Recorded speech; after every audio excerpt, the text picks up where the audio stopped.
kahimtang sa panahon ng latest news.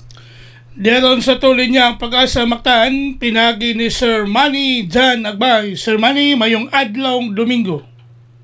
Yes, may adlaw Domingo sa ug sa tanang sukintig paminaw, mao kani atong latest weather update para karong adlaw.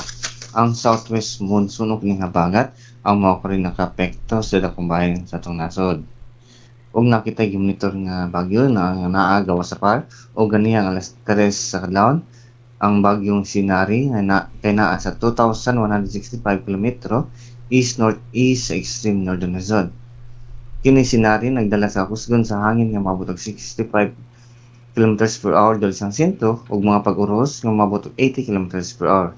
Kini nagalihok pa east-northeast sa kusgon nga 15 km per hour. Kini si bagyong Nari walang siya direktang epekto dinhi sa tuang nasod. Sa lang bahin ang tibok Metro Cebu lakip na sa tibok probinsya sa Sugbo. Susunod nga 24 oras kay makasnani tagpanagsa mga panganuron. Ito na samtag umon nga kalintan nga ni mga tsansa sa mga isolated ng mga ulan ug mga panugdog kilat gumikan aning habagat. Samtang hinay ato na sa kasarangan ng hangin nga nagagikan sa bagatang kasadpan ang magpasalabi sa tibok Visayas din ang balod sa atong katagatan, malinaw nga doon na sa kasarangan ang mga pagulod. Sanay mga plano mo ligong dagat karong adlaw, ang taob sa tong dagat karong alas 12:54 sa udto ug munas kini unya alas 8:01 sa gabi. Temperatura din sa Sugbo mo range gikan sa 25 to 32 degrees Celsius. Atong sunrise karong alas 5:29 sa buntag. Ug mo lang kanatong latest weather update gikan diri sa Butang sa Pag-asa. Kini si Manny Kinagbay. May buntag, happy Sunday.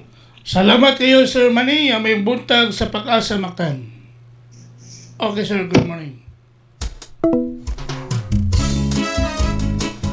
Inyo gadabati ang atong dagan sa kahimtang sa panahon nining adlaw nga Domingo. Cobra in action. Pinagi ni Sir Manny Jan Agbay ang atong weather specialist gikan sa Pag-asa Mactan nga naghatod sa atong dagan sa kahimtang sa panahon kon weather update.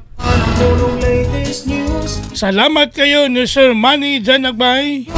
Og salamat sa Pag-asa Mactan nga naghatod sa tong dagan sa kahimtang sa panahon nining adlawng Domingo, Pitsa 13 bulan sa Hulyo tuig 2025. Salamat sa Pag-asa Mactan og mayong buntag kanatong tanan.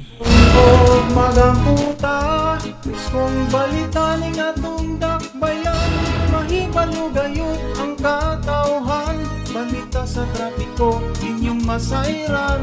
Sa Lapu-Lapu City TV News #1.